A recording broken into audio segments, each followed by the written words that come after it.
Hi, this is Steph with Belladonna Dyes, and today we're going to ice dye a jacket.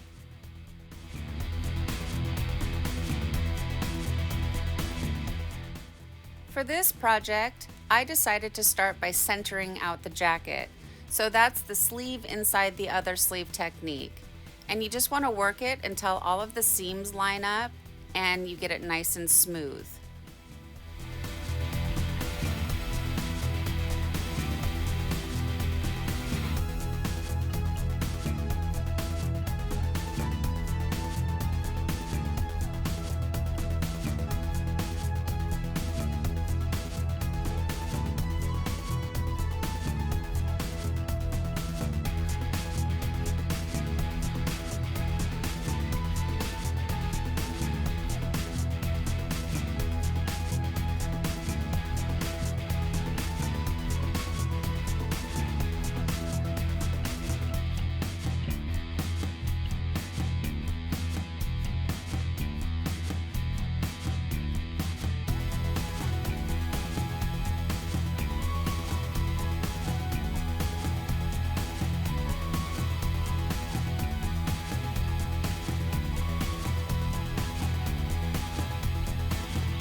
I decided to do a scrunch on this project, so scrunch it up and then secure it with rubber bands or kite string, whichever you prefer.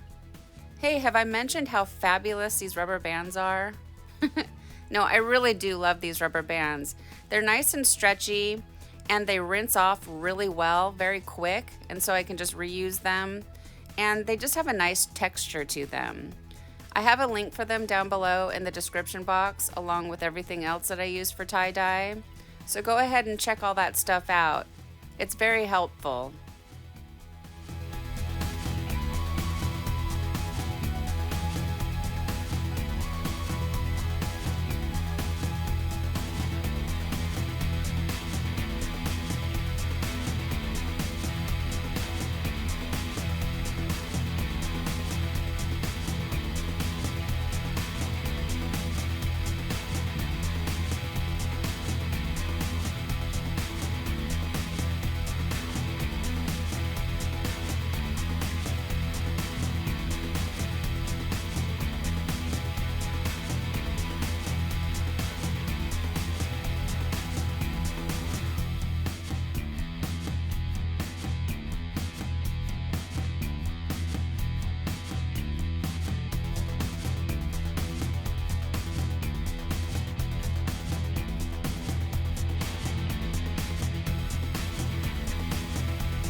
Once you have it secure the way you like it, it's time to prepare it for the ice.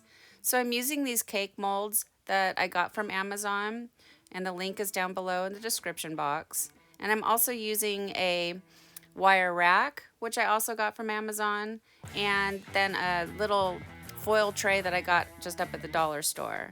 Now, it's really important that when using these foil trays that you set them inside of a plastic tote. They leak. You cannot count on them. It would be such a disaster to come back in the morning and find that your muck water has leaked all over the table, all over the floor, and has created a huge mess. So just keep that in mind. These foil pans leak.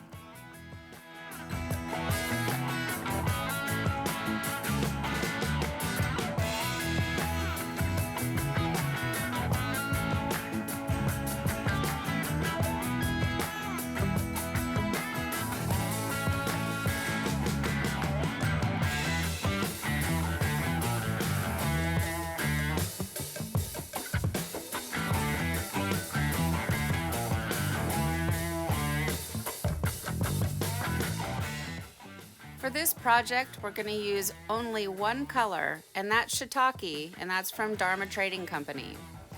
It has some amazing color splits.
At the moment, these are my second favorite ice cubes.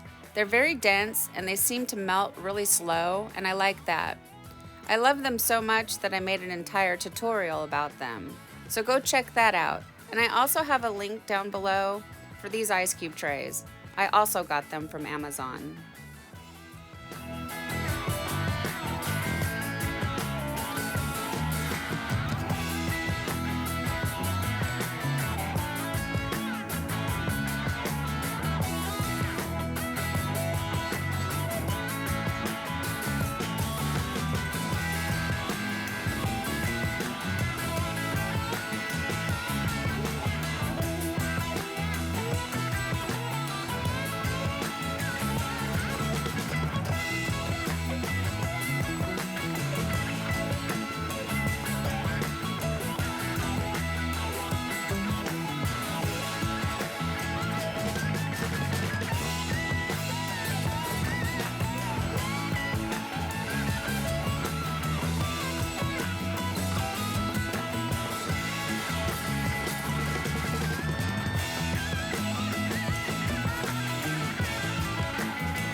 Now that the ice is melted, you want to flip it over. You want to start by adding a quick little sprinkle of soda ash, and that's for good measure. We're pushing so much liquid through the fabric via the ice. You want to make sure that the pH of the fabric stays around 10 or 11 so that the Procyon dyes can react.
I was a tad nervous with how dark the first side had turned out, so I chose not to do the dye over ice technique on the second side, and in hindsight, I wish that I had.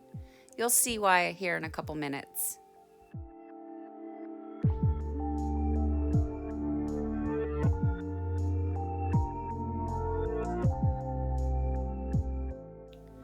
So it's been about 2 days of working on this jacket, and now it's time for the rinse out.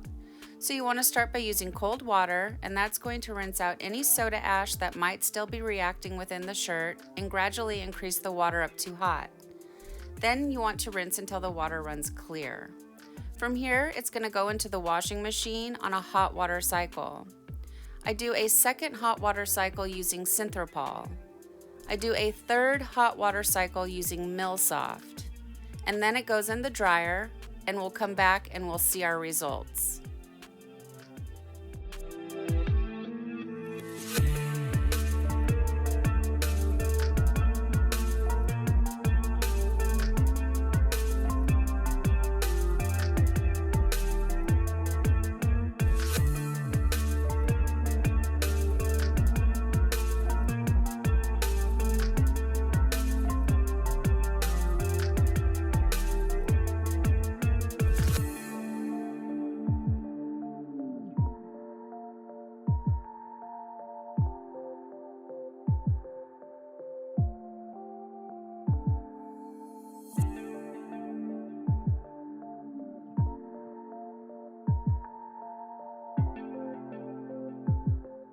Well, here it is, guys. Here's our jacket after it's been washed and dried.